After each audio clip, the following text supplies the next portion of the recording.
Padre Fábio, eu vivo num casamento muito conturbado, sou casado há 10 anos e tenho 2 filhos maravilhosos. Meu marido tem um gênio muito difícil. Ele já está há 3 dias sem falar comigo, após uma discussão. O que leva uma pessoa a agir desta forma, por tão pouco, padre? Ele erra, não pede desculpas e ainda se faz de vítima. Não sei como levá-lo a um terapeuta de casal, porque ele tem resistências a esse tipo de tratamento. Apesar de sermos um casal muito jovem,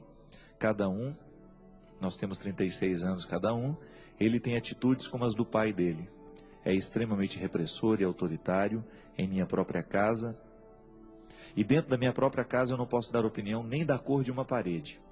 Já pensei em me separar dele várias vezes, mas depois penso que não seria o melhor. Porém, isso tem afetado diretamente minha saúde. Sou formada, tenho minha profissão, tenho uma boa casa, 2 filhos lindos e ainda assim sou incompleta. Padre, estou totalmente perdida e não sei o que fazer. Não aguento mais essa situação. Por favor, me dê uma orientação. Devo suportar ou chutar o balde? Depende do que tem dentro do balde, né? A gente só chuta o balde quando o líquido que está dentro dele não presta mais. Quando o líquido é precioso, muito pelo contrário, nós vamos cuidar o tempo todo do balde. Agora, se realmente, quando existe ali dentro alguma coisa que não tem valor... Agora, é interessante que essas relações matrimoniais, às vezes, tão conturbadas, gente tão jovem, né? E tão cristalizadas. Você fala que é interessante que ele tem um comportamento muito semelhante ao pai. E o pai, pelo que você me conta, ele também é muito repressor, autoritário.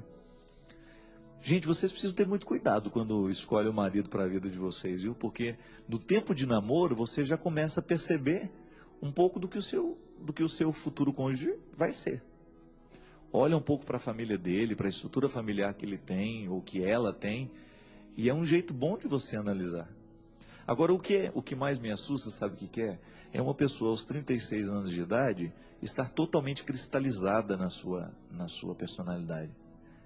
O que é cristalizar? Veja bem, quando a gente é pequeno, os nossos defeitos, eles são manipuláveis, eles são manuseáveis. É como se a gente pudesse pôr a mão nele e modifica. Tanto é que tem aquele ditado muito interessante, né? É de pequenino que se torce o pepino. Por isso, se você pega um pepino que está nascendo e ele tem alguma deformidade, você tem como ajeitar aquilo. Você dá a forma que você quiser. Você faz o que você quiser com aquele pequeno legume que está crescendo. Depois que ele cresce, é impossível, ele vai quebrar. Se você tentar torcer, ele vai quebrar. Porque ele não assumiu o formato que deu. Ele não assumiu o outro formato. Ele ficou sem a possibilidade de ser mudado. Quando nós somos jovens, o processo é a mesma coisa. Os defeitos na criança, se não tratados, eles serão mais sérios na adolescência. Se não tratados na adolescência, eles serão mais sérios ainda na juventude. E se não tratados na juventude, eles serão ainda mais sérios na fase adulta. E depois serão insuportáveis na velhice. A isso nós chamamos de processo de cristalização. O que é virar cristal? É virar pedra. É deixar de ter possibilidade de sofrer intervenção. O cristal, se você tenta modificar, não tem como, ele está duro. A personalidade humana é a mesma coisa. Quando você tem um adulto repressor e autoritário, este comportamento um dia foi manifestado quando ele era criança. Você já deve ter visto muitas crianças que mandam nos pais. Muitas crianças que gritam com as mães, que gritam com os irmãozinhos. Você já está percebendo que aquela criança tem uma leve tendência a se tornar autoritária no futuro. É o momento de você interferir. Se você não interfere naquela criança no momento em que ela está manifestando esse sintoma de autoritarismo, depois você vai ter um adolescente também com as mesmas características e ainda mais acentuadas. Porque, gente, vamos ser sinceros, concretos e reais. A idade acentua tudo o que a gente tem de ruim. Isso não é pessimismo, é realismo. Por isso que o ser humano precisa ter esta consciência. Você hoje passa pela experiência de lidar com seus defeitos. Muitas vezes, os adultos de hoje, eles não são equilibrados porque os adultos do passado não educaram a criança.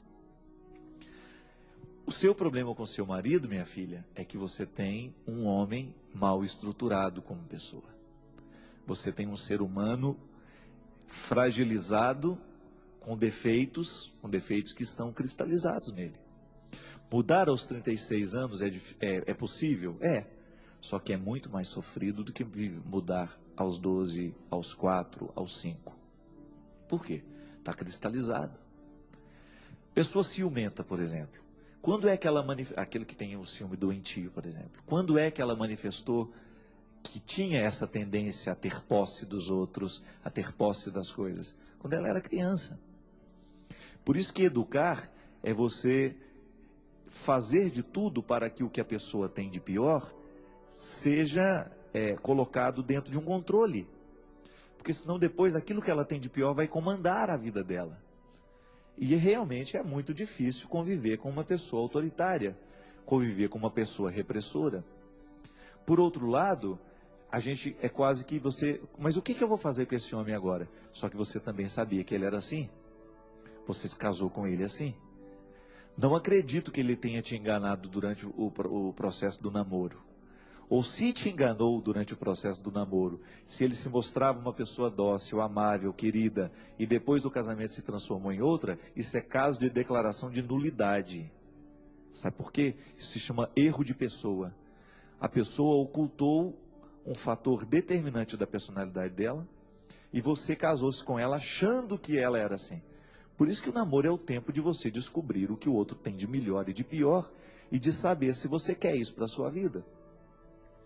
A sua expressão chutar o balde, ela é muito comum nos dias de hoje. Hoje tem muita gente chutando o balde, mas chuta o balde justamente porque o conteúdo que tem ali dentro não presta, não vale a pena. Então, realmente, existem muitos casais que chegam à conclusão, olha, nós só moramos juntos, mas nós não somos casados. Nós dormimos na mesma cama, temos até um álbum de casamento onde que tinha um padre lá presenciando a nossa cerimônia, mas a gente nunca se casou. Por causa disso, não é precioso o que se leva no balde. Então, se realmente o líquido do balde não tem valor, chuta-se com muita facilidade mesmo. É por essa e outras razões que o casamento está cada vez mais se transformando numa solução fácil, tanto para assumir quanto para desistir. Hoje as pessoas se casam com muita facilidade e também se dispensam com muita facilidade. É uma tendência no mundo de hoje. Perdeu-se aquela ideia de que o sacramento é para a vida toda. Então já se casa, pensa, se não der certo a gente se larga. Isso daqui, esse quadro que nós temos diante de nós, uma mulher que com tão pouco tempo de casada, já chega à conclusão de que não é o homem que ela queria para a vida dela. Porque na verdade o que acontece é isso. É autoritário, é repressivo, não me deixa viver, não me deixa ser eu. Veja bem, isso não é um homem que faz bem para você. Agora, você vai chutar o balde se você sabe que não tem valor. Agora, se tem valor, coloca tudo isso na mesa. Diga para ele que você não quer esse tratamento, que você é uma pessoa, que você tem valor, que você tem voz, que você quer ter vez. E que se o amor dele por você for verdadeiro, ele vai, com todo o sofrimento de uma pessoa de 36 anos, porque mudar aos 36 é pior do que aos 12, eu volto a dizer. Vai ser difícil para ele? Vai. Mas se ele te ama, ele vai ter que mudar por você. Sobretudo se aquilo que você está reivindicando é, de fato, se aquilo que você está pedindo a ele é realmente o que você está me dizendo aqui. A possibilidade de você ter voz e vez dentro da sua casa é o mínimo que uma esposa merece.